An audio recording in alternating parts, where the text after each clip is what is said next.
Everyone, मैं अंजलि पांडे आप सभी का स्वागत करती हूँ। जैसा कि आप सबने थंबनेल में देखा ही होगा कि मैं स्टेप बाय स्टेप प्रोसेस बताने वाली हूँ एमटीएस फॉर्म फिलिंग की।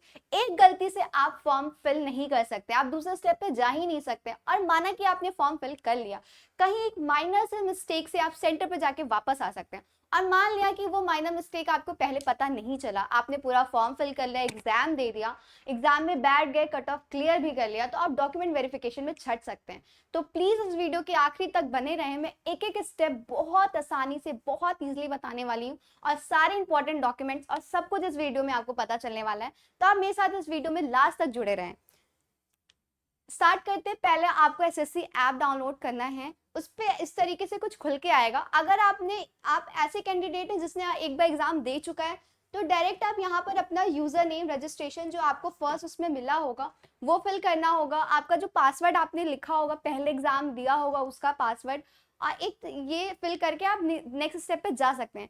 पर मैं बात करती हूँ उन बच्चों के लिए जिनके लिए ये पहली बार है, तो वो इस वीडियो पर जाएंगे, नीचे आएगा आपका रजिस्ट्रेशन या लॉगिन के लिए, तो उस पर आप क्लिक करेंगे तो आपको ये पूरा प्रोसीजर जो है फॉर्म फिल करना, ये पूरा प्रोसीजर आपको करना पड़ेगा। आपको नई आईडी बनाने के लिए जो पहली बार अप्लाई कर रहे हैं, उसमें क्या है, आपको अपनी पर्सनल डिटेल्स यानी अपना नेम, आइडेंटिफिकेशन, आपका कॉन्टैक्ट नंबर, आपको अपना पासवर्ड सेट करना होगा, एडिशनल डिटेल्स वगैरह देनी होंगी। उसके बाद ही आप नेक्स्ट प्रोसेस पे जा सकते हैं। आप ये सारी चीज़ें एकदम सावधानी से फिल करिएगा, क्योंकि ये आपका वन टाइम है। इसके बाद आप कोई भी फॉर्म फिल करेंगे एसएससी का, आपका ये सारा चीज़ ऑटोमेटिकली फिल होके आएगा उसमें। तो इस चीज़ के लिए आप बहुत ध्यान से फिल करिएगा इसको। उसके बाद आप जाएंगे तो आपको कुछ इस तरीके से खुल के आएगा।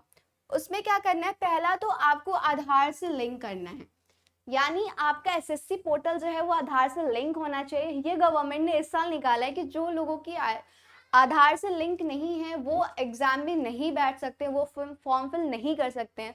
तो पहले आपको क्या करना है, अपनी आईडी को आधार से लिंक करना है। उसके बाद क्या करना है, ये अप्लाई टैब पे जाना है, यहाँ पे क्लिक करना है। उसके बाद कुछ इस तरीके से खुल के आएगा। उस पर क्या करना है कि आपको ये एमटीएस दिख रहा है, एमटीएस पे यहाँ पर जाके अप्लाई पे क्लिक करना है। बहुत इजी प्रोसेस है, आप घर बैठे खुद से भी कर सकते हैं। और मुझे लगता है कि 10th पास बच्चे इतने स्मार्ट तो हो गए हैं आजकल के, वो घर बैठे खुद से फॉर्म फिल कर सकते हैं। फिर आपने वहां पे अप्लाई किया तो यहाँ पर फिर ये एक और खुल के आएगा लाइव एग्जामिनेशन पे, आप यहाँ पर जाके अप्लाई पे क्लिक करेंगे। इससे पहले मैं आपको एक बहुत इंपॉर्टेंट चीज बताने वाली हूँ। हमारे चैनल के साथ साथ आप मालविया क्लासेस पे भी बेहतर क्लास के लिए आप जुड़ सकते हैं। मेरा कोड यूज करिएगा, मेरा कोड यूज करिएगा कूपन के लिए M18, जिससे आपको पहली बार में सिलेक्शन हो जाएगा। बेस्ट टीचर्स पढ़ाते हैं, आप कमल सर को भी जानते होंगे, मैथ्स के लिए वो सबसे बेस्ट टीचर है। रीजनिंग के लिए आप हमारे चैनल पे तो है ही, मैं तो हूँ ही, पर आपको मैं बता दूं कि विकास सर से अच्छा रीजनिंग कोई नहीं पढ़ाता है, और भी बहुत बेहतरीन टीचर्स हैं इस ऐप पे। तो आप, बहुत सस्ता बैच है, आप मेरा कोड अप्लाई करेंगे M18 तो आपको बहुत अच्छा डिस्काउंट भी मिल जाएगा। तो अब हम आगे बात करते हैं। फिर आप वो उस पर क्लिक करेंगे तो आपको ये कुछ इंस्ट्रक्शंस मिलेगा, आप इन इंस्ट्रक्शंस को अच्छे से पढ़ लीजिएगा। जिन बच्चों को छोटी मोटी क्वायरी रहती है, वैसे मैं बता दूं कि इसमें आपको मेन है कि आपका डॉक्यूमेंट, आपका रोल नंबर, आपका आधार लिंक होना चाहिए, और आप जो अपनी इंफॉर्मेशन दे रहे हैं वो एकदम करेक्ट होने चाहिए, फेक इंफॉर्मेशन नहीं देना है। बहुत बच्चे होते हैं कि अपना नंबर, अपना रोल नंबर गलत डाल देते हैं, लेकिन आपको एकदम ध्यान से चेक करके ही अपना रोल नंबर वगैरह डालना है। उसके बाद जैसे कि मैंने बताया कि मैंने 1-2 बार अप्लाई किया है तो मेरा नाम ऑलरेडी आ रहा है, ऐसे ही आपका जो आपने इंफॉर्मेशन पहले फिल किया था फर्स्ट पेज में मैंने बताया था, वो इंफॉर्मेशन ऑटोमेटिकली यहाँ फिल हो जाएगी। और मैं बताना चाहूंगी कि कुछ बच्चे अपना 10th में आके नाम चेंज करा लेते हैं, तो यहाँ पर अपना पुराना नाम डालिएगा जो आपका पहले था। उसके बाद जो आपने नेम चेंज कराया उसका भी आपके पास यहाँ ऑप्शन मिल जाता है। और बच्चों प्लीज एकदम ध्यान से लेटर्स को फिल करिएगा, क्योंकि एक एक वर्ड बहुत इंपॉर्टेंट है। बहुत बच्चे अपना नाम ही गलत फिल कर देते हैं जल्दीबाजी में, लेकिन हमें जल्दी जल्दी फॉर्म फिल नहीं करना है। उसके बाद आपको अपना date of birth, age, gender reserve में आते हैं कि नहीं, ये सारी चीजें आपको फिल करनी है। स्टेट क्या है, कौन से बोर्ड से थे, जैसा कि मैंने बताया आपको कि आपको रोल नंबर बहुत ध्यान से फिल करना है, क्योंकि आप डॉक्यूमेंट वेरिफिकेशन में हट जाएंगे। उसके बाद आपको अपना 10th मतलब आप 10th पास है, हायर एजुकेशन आपकी क्या है वो फिल करनी है, अपना रोल नंबर बहुत ध्यान से फिल करिएगा। उसके बाद आएगा ये वाला पेज, इसमें आपको बताना है कि आप एक्स सर्विसमैन तो नहीं है, आप कहीं गवर्नमेंट एम्प्लॉय कहीं पे आप वर्क तो नहीं कर चुके हैं, आप एज रिलैक्सेशन के अंदर आते हैं कि नहीं। जैसा कि हमने आपको पहले वीडियोस में बताया है कि ओबीसी के लिए 3 साल, एससी एससी के लिए 5 साल और हैंडीकैप वालों के लिए 10 साल का एज रिलैक्सेशन है। क्योंकि मैं जनरल में आती हूँ इसलिए मैंने नो फिल किया, अगर आप आते हो तो आप यस कर दीजिएगा। आप एक एक चीज एकदम आराम से एकदम पोलाइटली पढ़िएगा ताकि कुछ गलती ना हो।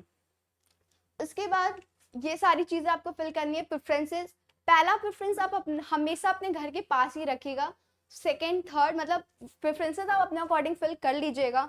उसके बाद आपको मीडियम, आपको हिंदी में पेपर देना है, इंग्लिश में पेपर देना है, या आप किसी अदर स्टेट के हैं आपको अपने स्टेट के लैंग्वेज में पेपर देना है, वो यहाँ पे फिल करना है। उसके बाद जैसे कि मैंने बताया कि फिर ये चीज़ आप अच्छे से पढ़िएगा कि आप डिसेबल हैं तो यस करेगा, नहीं तो नो करेगा। आप गलती से भी कोई भी गलत चीज़ फिल मत करिएगा क्योंकि वो आपको आगे चल के बहुत नुकसान देने वाली है।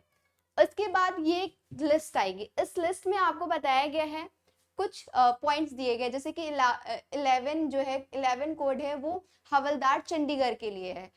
ऐसे ऐसे कुछ लिस्ट आएगी, मैं इंपॉर्टेंट लिस्ट भी बता दूंगी, पर आप अपने स्टेट अपने अकॉर्डिंग चूज करिएगा। उसके बाद आपको इस बॉक्सेस में फिल करने होंगे एक एक स्टेट का कोड, कोड फिल करना है बच्चों, ध्यान से कोड फिल करिएगा। कोड एक गलती से आपका बहुत इधर उधर हो जाएगा, एकदम आराम से आप कोड फिल करिएगा, एकदम आराम से। और जिसका भी कोड फिल मतलब जैसे कि आपने 3-4 जगह लेना है, उसके बाद आपको सारे बॉक्सेस में एक्स फिल करना है, ठीक है। एक भी बॉक्स खाली नहीं रहना चाहिए वरना आप नेक्स्ट स्टेप पे जा ही नहीं पाएंगे, आपको पूरे बॉक्सेस फिल करने हैं। उसके बाद मैं बता दूं, मैंने आपको बताया था कि आपकी एसएससी आईडी आधार कार्ड से लिंक होनी चाहिए। आप नेक्स्ट स्टेप पे जैसे ही जाएंगे ना, यहाँ पर आपका फेस ऑथराइजेशन लेगा, यानी आपको तुरंत फोटो क्लिक करानी होगी, और वो अगर आपके आधार कार्ड के फोटो से मैच नहीं करेगी, आपने गलत आधार भरा है, तो आप नेक्स्ट स्टेप पे जा ही नहीं सकते हैं। यानी आपको अपना ही आधार फिल भरना है, यहाँ पर आपका फोटो लिया जाएगा, लाइव फोटो। उसके बाद आधार फिल करने के बाद आप नेक्स्ट स्टेप पे जाएंगे तो आपको लाइव कैप्चर फोटो मिलेगा, यानी आपका जो एडमिट कार्ड में फोटो आएगा वो तुरंत आपको क्लिक करना होगा और तुरंत अपना एक सिग्नेचर अपलोड करना होगा। सिग्नेचर भी बहुत अच्छे से करेगा क्योंकि वही सिग्नेचर आपको हर जगह काम आएगा। सिग्नेचर भी एक परमानेंट सिग्नेचर कहते हैं ना, अब आप 10th पास हो चुके हैं तो आई गेस सबका एक सिग्नेचर हो गया होगा जो आपने डिसाइड कर लिया होगा, और प्लीज उसी सिग्नेचर पे रहिएगा, वही सिग्नेचर यहाँ अपलोड करना है। उसके बाद अगर आपने सारी चीजें सही से फिल की होंगी तो आपका फॉर्म जो है वो आसानी से फिल हो जाएगा। तो बस आप हमारे साथ जुड़ सकते हैं हमारे अर्जुन बैच में, हम आपको कंप्लीट कोर्स कराने वाले हैं। जैसे कि मैंने बताया कि मैं हफ्ते में 2 दिन रीजनिंग पढ़ाने वाली हूँ, आकाश सर आपको जीके पढ़ाने वाले हैं, मैथ्स के लिए हम नया चेहरा लाने वाले हैं, तो आप प्लीज हमारे साथ जुड़े रहें। और हम आपको गारंटी देते हैं कि हम आपको ऐसा मटेरियल प्रोवाइड करेंगे कि आपकी जॉब तो पक्की ही है। 10th पास हैं आप, अक्टूबर नवंबर तक एग्जाम होगा, इस साल तक भगवान आपको आपके लिए बहुत बेहतरीन मौका दे रहा है, आपके हाथ में जॉब होगी। बस बच्चों थोड़ी सी मेहनत करनी है, क्योंकि थोड़ी सी मेहनत से आप बहुत अच्छी वैकेंसी है, एक जॉब है ना, कोई फिजिकल है, हाँ हवलदार के लिए फिजिकल है, लेकिन बाकी वैकेंसी के लिए फिजिकल भी नहीं है, सिर्फ एक जॉब चाहिए। तो उसके लिए मुझे लगता है कि 2-3 महीना देना इज सो इम्पॉर्टेंट, तो आप वो 2-3 महीने एकदम रेगुलर रहिए, एकदम फोकस रहिए। तो हम मिलते हैं आपके साथ कल। Thank you.